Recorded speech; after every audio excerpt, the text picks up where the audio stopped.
Hello and welcome, everybody. This is Sports Law Part 2, an introduction to college sports issues. My name is Mark Conrad, and I teach sports law and sports business courses at Fordham University's Gabelli School of Business. This is going to be the second part of a group of CLE courses on sports law. The first portion had to deal with governance, and future portions will deal with labor issues in professional sports. But this particular area is going to deal with the college sports space.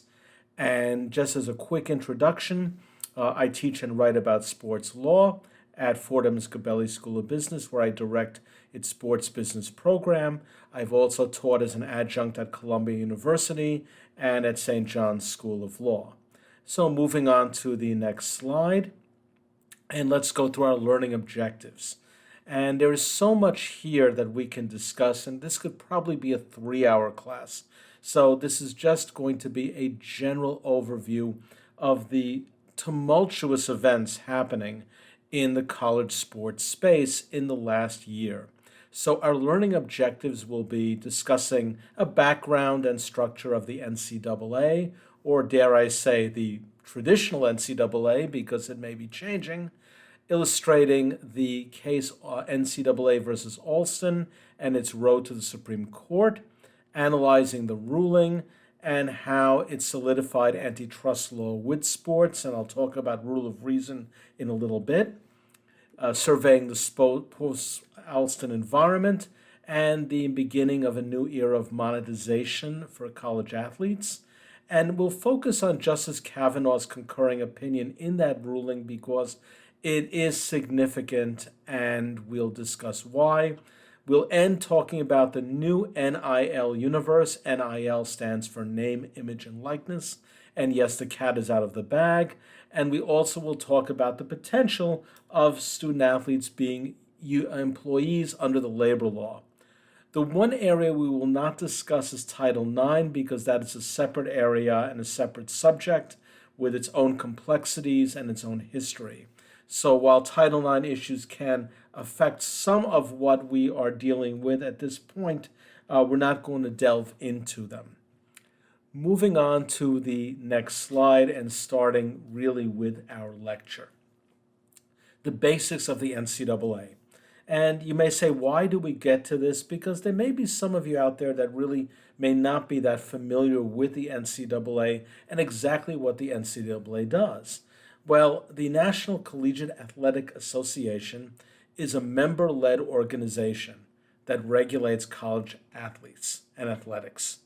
Note the term member-led. This is an organization of colleges and universities. They make their own rules. It's not a government. It's not a state agency. It's not a regulatory body. It is an internal body. And it covers both private and public colleges and universities throughout the country. It is not a state actor for constitutional law purposes.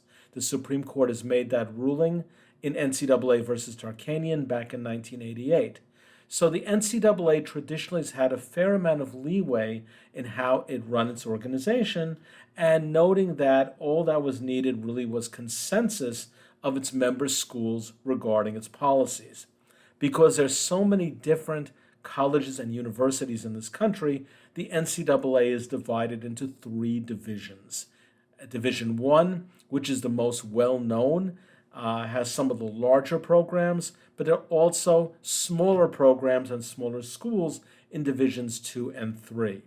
In addition, there are 100 athletic conferences that are a part of the college sports space, and some of them are very well known, like the SEC, Southeast Conference, but others may not be as well known. But just about every college athletic program is part of a conference, but we're not really going to discuss much on that today.